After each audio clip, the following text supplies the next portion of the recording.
అందరికీ నమస్తే. 2 ప్రముఖ ఛానల్స్‌లో 2 విచిత్రమైన వార్తలు వచ్చినాయి. ఆ 2 విచిత్రమైన వార్తలు కూడా ప్రభుత్వం పైన తీవ్రమైన వ్యతిరేకత వస్తున్నది. రేవంత్ రెడ్డి పైన తీవ్రమైన వ్యతిరేకత వస్తున్నది. 9 నెలలకే కాంగ్రెస్ ప్రభుత్వం మీద జనంలో ఆవేశం, ఆగ్రహం అన్నీ వస్తున్నాయని ఆ 2 ఛానల్స్ వచ్చినాయి. ఒక ఛానల్ మీకు తెలుసు ఆల్రెడీ కొత్త పలుకు పేరుతో మొన్ననే రాసేసిండు ఆయన. ఆయన ఏం రాసిండంటే ఎవరు రాధాకృష్ణ గారు రాసిండ్రు. ఏం రాసిండ్రు ఆయన? ప్రభుత్వం పైన తీవ్రమైన వ్యతిరేకత వస్తున్నది.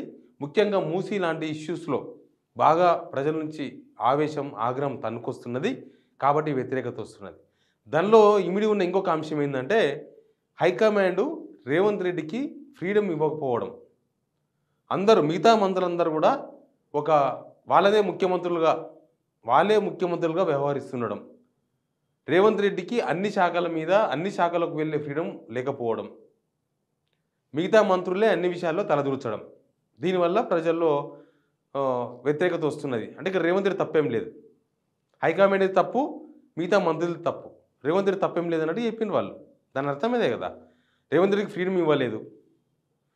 రేవంత్ రెడ్డి వైఎస్ రాజశేఖర్తో పోలుస్తారు అందరు. వైఎస్ రాజశేఖర్కి హైకమాండ్ ఫ్రీ హ్యాండ్ ఇచ్చింది కదా అని.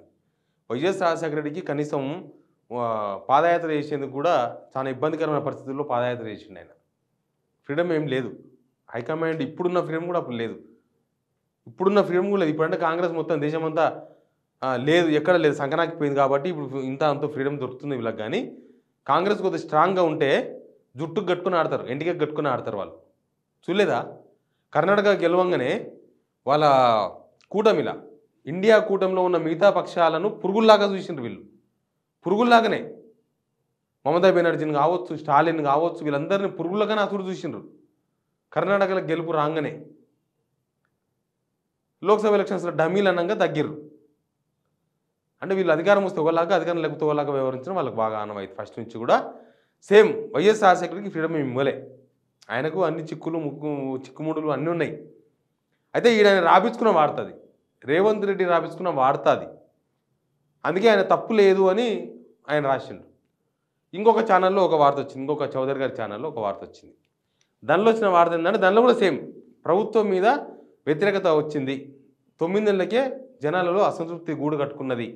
కానీ అది అధికారుల వల్లనట, అధికారుల అత్యుత్సాహం వల్ల జరిగిందట. అట్లా అధికారులు అంటే వీళ్ళే ఐడరా రంగనాథ్, ఇంకో ఆయన, వీళ్ళు వాళ్ళు ఎంఆర్ఓలు, రకరకాల జనాలు. అధికారుల వల్ల ప్రభుత్వం మీద తీవ్రమైన వ్యతిరేకత వచ్చింది. అక్కడ కూడా రేవంత్ రెడ్డి తప్పలేదంట. రేవంత్ రెడ్డి అక్కడ శుద్ధ పూసనే, ఇక్కడ శుద్ధ పూసనే. మరి అంతా భయపడి రాస్తున్నారా? భయపడిపిస్తే రాస్తున్నారా? ఆయన చెప్తే ఈ వార్తలు రాస్తున్నారా? నాకు ఇంట్రెస్ట్గా అనిపించింది నిజంగా. ఎందుకంటే ఈడ 100కు ఇంకేమన్నా ఎక్కువ 110% ఇద్దాం, 100కు 110% ఇప్పుడు జరుగుతున్న తప్పులన్నీ కూడా ముఖ్యమంత్రి రేవంత్ రెడ్డి గారు ఆయన వ్యక్తిగతంగా చేస్తున్న తప్పులు ఇవి. ఆయన ఏ సీనియర్తో డిస్కస్ చేసి ఇవన్నీ చేస్తున్నాడు?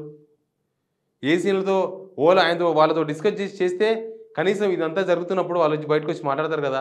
వాళ్ళంతా వదిలేసారు, అది ఆయన ఇష్టం, ఆయన డిసిజన్ అని. పార్టీ చేరగల విషయం తెలియదా?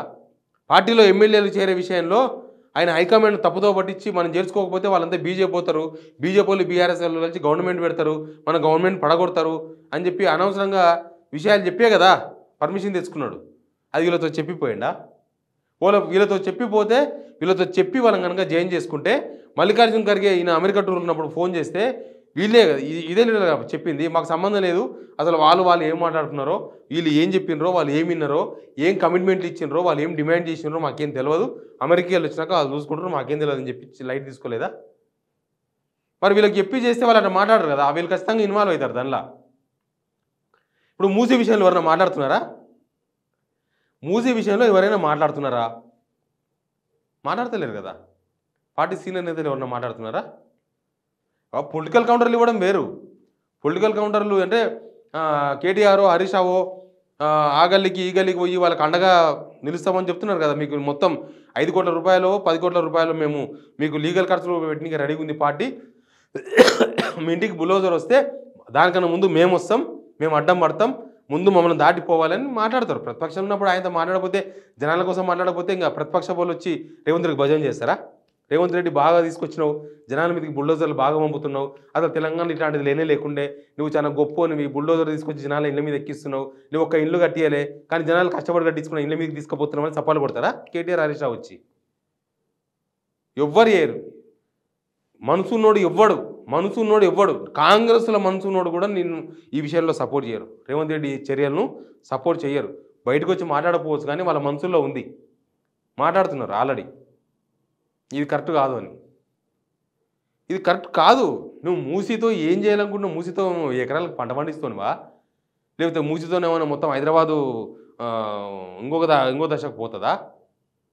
పనికిరాని పంచాయతీ పెట్టుకుని కూర్చున్నావు. అది అట్లా రేవంత్ రెడ్డి మీద ఆ ఛానల్స్ వేసిన వార్తల విషయంలో ఈ వీడియో ఇంత దారుణం కూడా చెప్పేదో డైరెక్ట్గా ముఖం మీద చెప్పొచ్చు కదా. అయ్యా నువ్వు చేసిన పని ఇది కథ, నువ్వు ఏడమల్ని ఇట్లాంటి తలమాసిన వ్యవహారాలతో ఇట్లాంటి కథ జరుగుతున్నది అని చెప్పొచ్చు కదా. ఏమైతే తప్పేముంది? ఒక జర్నలిస్ట్గా లేదా ఒక మీడియా ఇన్స్టిట్యూషన్గా చెప్పొచ్చు, తప్పేం లేదు దానిలో. దీనివల్ల ప్రజల్లో వ్యతిరేకత వచ్చిందని చెప్పొచ్చు.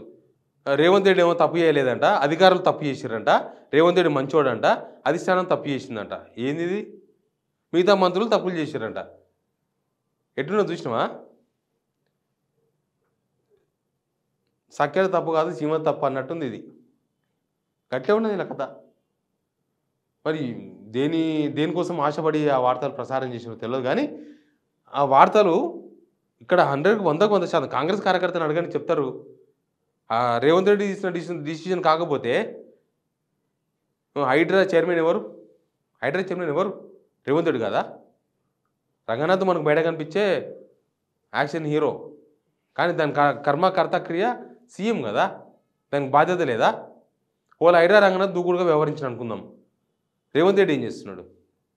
దాని కళ్ళెమేయాలని అవసరం లేదా మరి? ఆయననే ఫుల్ ఫ్రీడమ్ ఇచ్చేసి మొత్తం తెలంగాణ దున్నుకో, తెలంగాణ మొత్తం కొలగొట్టు, ఇదే నా కళ అని చెప్పుకొని దానికి ఇంకా ఆర్డినెన్స్ గవర్నర్ దగ్గర పెండింగ్లో పడ్డది. ఇంకా ఆర్డినెన్స్ వచ్చి దాన్ని తీసుకొచ్చి చట్టబద్ధం తీసుకొచ్చి ఇంకా తెలంగాణలో ఎవడు కొలగొట్టినా ఎవరు నోరు ఇప్పొద్దు. ఇంకా హైడ్రా కొలగొట్టిందంటే అది కరెక్టే అనుకోవాలి. ఇంకా ఎవ్వరికి పగ ఉంటే మనం ఇది పిచ్చోని చేతిలో రాయలేకనమాట. పలానా ఇల్లు కొలగొట్టాలంటే కొలగొట్టేస్తుడే. పలానా ఎవడో వచ్చి పలానా వాళ్ళు తప్పు కట్టిర్రు అంటే ఇంకా చూసేది ఏం లేదు, పేపర్ చూసేది లేదు, దాని లెక్కలు చూసేది లేదు, దాని కథలు చూసేది ఏం లేదు, కులగొట్టాడే పోయి. వాడు శుద్ధ పూస, కులగొట్టినాడు శుద్ధ పూస, మధ్యలో కష్టపడి ఇల్లు కట్టుకున్నాడు నాశనం కావాలన్నా వీళ్ళతోనా? ఇట్లా ఎనీవే మీడియా ఎట్లా వక్ర భాష అని చెప్తుంది వార్తలకు. మీడియా ఎందుకంత హైపర్ కేర్ తీసుకుంటుందనే విషయంలో అబ్జర్వేషన్ అవసరం ఉంది. Please subscribe signal TV.